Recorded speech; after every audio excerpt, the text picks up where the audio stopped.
यह सारा समझ ले, एक पावन यज्ञशाला ज्ञान दीपक का यहाँ पर हो सदा अभिनव उजाला।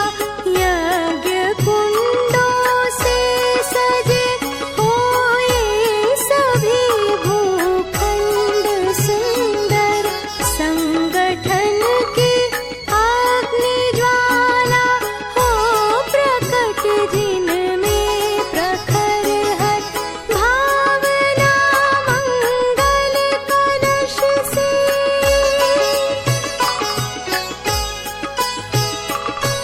भावना मंगल कलश से शांति सुख कर दीजिए।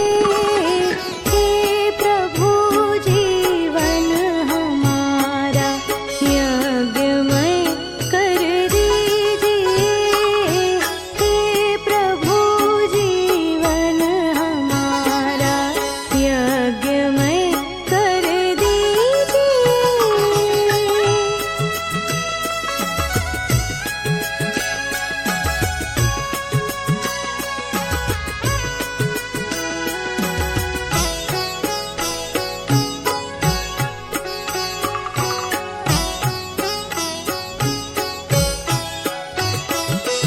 आचमन में धो सके हम सब कलुष, तन मन वचन के अंग सब इस देह के हों उपकरण दैनिक हवन के।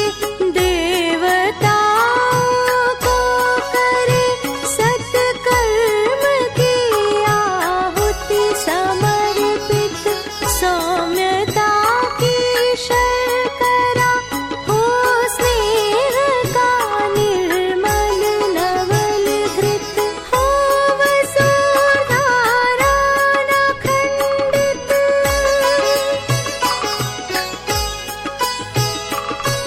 हो वसुधारा न खंडित, हृदय उर्वर दीजिए। हे प्रभु जीवन हमारा यज्ञमय कर दीजिए। हे प्रभु जीवन हमारा यज्ञमय